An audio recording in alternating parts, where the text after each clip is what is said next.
Good evening. London's mayor today accused the former Prime Minister Boris Johnson and his government of keeping him in the dark during the early days of the pandemic. Giving evidence at the long-running COVID-19 inquiry, Sadiq Khan insisted lives could have been saved had he been allowed to attend coronavirus emergency COBRA meetings from the start. By not being at those meetings, he says, a lack of influence as the virus spread throughout the capital and the country. Our political correspondent Simon Harris was listening to the mayor's evidence. Sadiq Khan turned time traveller today. He was transported back to early 2020 to give evidence to the COVID inquiry. Britain was about to be engulfed by a global pandemic. Yet, despite repeated requests, the mayor of the capital city wasn't invited to government COBRA meetings. I can see no explanation at all why, the GLA, the Mayor of London, we weren't around that table. I think lives could have been saved if we were earlier. The mayor said it was clear COVID was coming our way, but his powers to alter the course of the pandemic were limited. He ordered an enhanced cleaning regime on the Tube and cancelled the St Patrick's Day celebrations in Trafalgar Square. Eventually, on March the 16th, he was invited to a COBRA meeting. It was at this meeting the mayor says he was finally put in the picture. London's intensive care units were under pressure. The Prime Minister said the country faced its biggest challenge since the war and draconian measures would be needed. It's not in any way, sort of delusions of grandeur, but I'd been kept in the dark as the elected Mayor of London. And I felt almost winded in relation to what was happening in London, but also realising there are things we could have done. What would you have done differently in those 5 days? Some of the things that happened subsequently. So it was me that lobbied the Prime Minister to go to lockdown. The mayor said other countries like Italy were already in lockdown, but when he had another meeting with Boris Johnson on March the 19th, the Prime Minister seemed unaware of the details. The Prime Minister wasn't aware that in other parts of the world they had lockdowns in place and fines could be issued if he breached the lockdown. 3 days later, Mr Khan wrote to Mr Johnson saying too many Londoners were out shopping and using public transport. A lockdown was needed. The Mayor and Prime Minister spoke on the phone.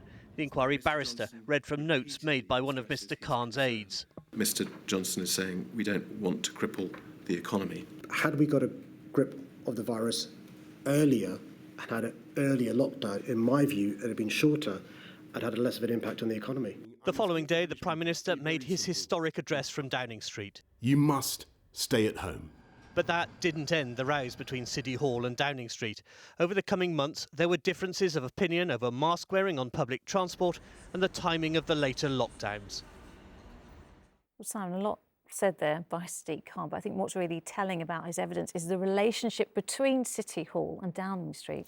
Well, we've only heard one side of the story so far, but Sadiq Khan was clearly putting his version of events on the record, and he was clearly very frustrated and I guess very angry at being excluded from those COBRA meetings. He thinks if he'd been listened to and the lockdown had happened earlier, lives would have been saved. I'm not sure that his powers of persuasion over Boris Johnson would have been that effective. What we did learn today, though, was that at one point the mayor threatened to go it alone effectively and said to Boris Johnson that a tougher message needed to be given to Londoners, and he was prepared to tell them to stay at home. Of course, what he didn't have was the power to pay for a furlough scheme. All right, well, listen, Simon, that inquiry continues. A lot more evidence to come. Thank you. More charging points for electric cars are being made available from today, but critics say it doesn't go far enough. City Hall has announced plans to install 5 new special hubs in the capital, which allow vehicles to be charged in half an hour. But owners say it's just far too expensive. Here's our political correspondent, Simon Harris. Michael bought an electric car to do his bit for the environment. Now he wishes he hadn't. He runs a driving school at Southgate in North London. Stressful enough, but nothing compared to finding a charging point. Because I live in a flat, having a charger at my flat is just not really a viable option. I had 2 quotes, one was for £16,000 and the other was for £18,000. So I'm reliant on public chargers, which are very seldom around here and quite often are already taken. The electric vehicle revolution was being celebrated today at the 3rd annual EV show in London's Excel. Here, EV evangelists massively outnumber the doubters. I've been doing this for about 10 years and my first car would only do 70 miles and it took an enormous amount of planning and thinking and careful driving to do that, whereas now I get in a car that can do 250 miles without even thinking. The boom in electric vehicle sales, thanks in part to ULEZ, means demand for charging points in London far exceeds supply. Transport for London's answer is to offer 5 new sites to potential operators of ultra-rapid charging hubs.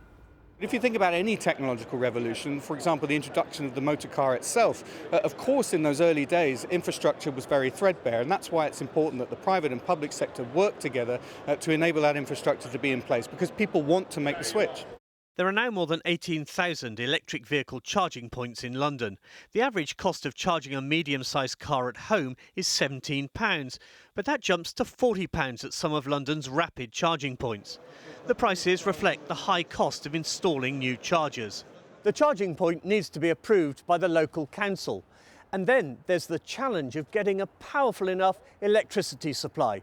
It all adds to the cost.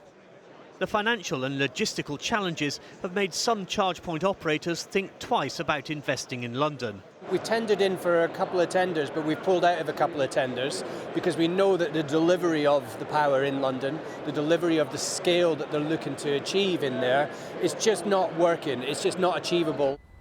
Cab drivers like Dale have their own demands. We want to be able to just pull up in our own special allocated spaces, only for electric taxis. I know there's electric vehicles out there, but they can have their own chargers too. But we want them specially for black taxis, so we can boost it in half an hour, have a cup of tea, have a little rest, get back to work. By the end of the decade, London should boast around 60,000 charging points, more than 3 times today's total.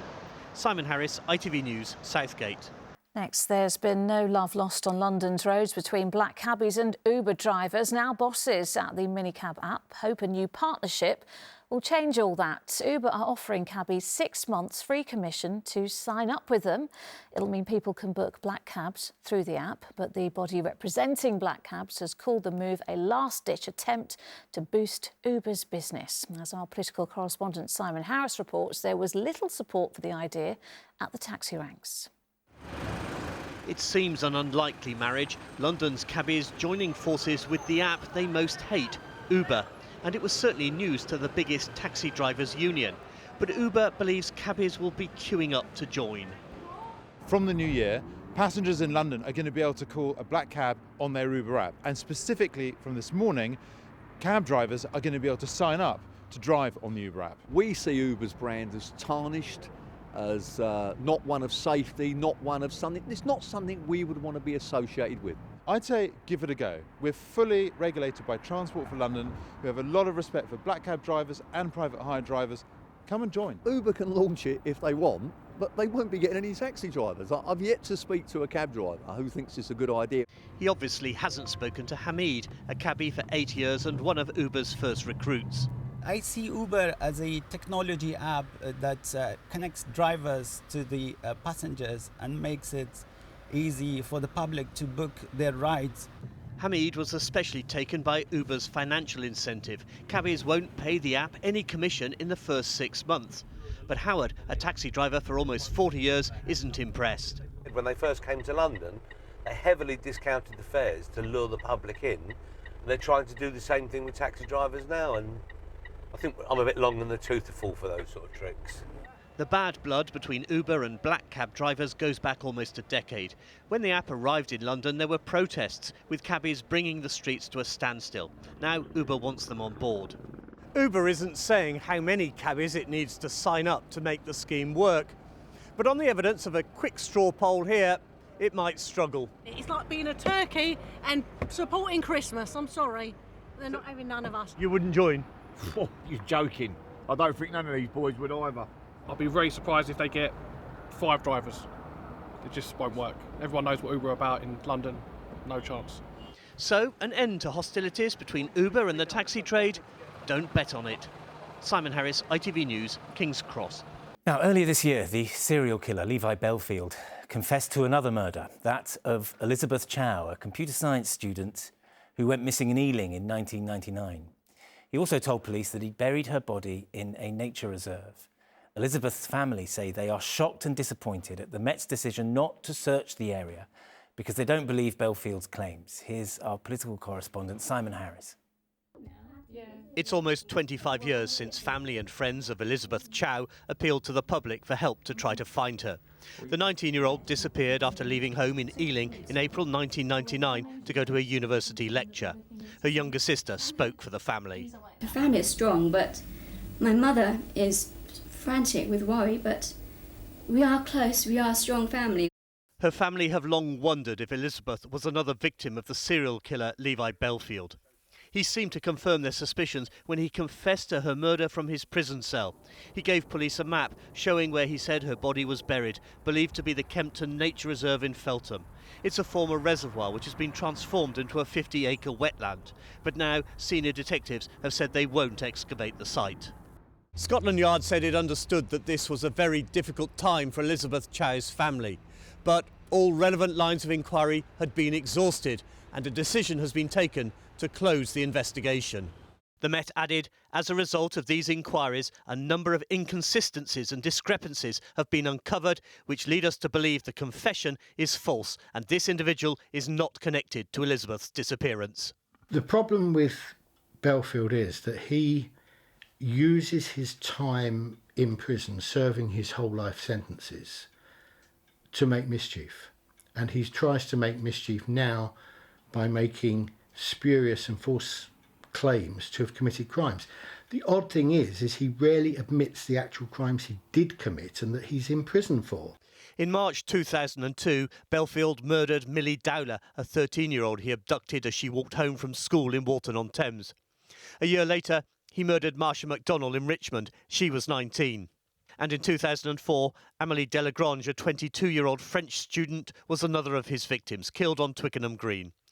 Elizabeth Chow's sister has told a newspaper she was angry and frustrated at the Met's refusal to begin digging at the nature reserve. Simon Harris, ITV News, Feltham.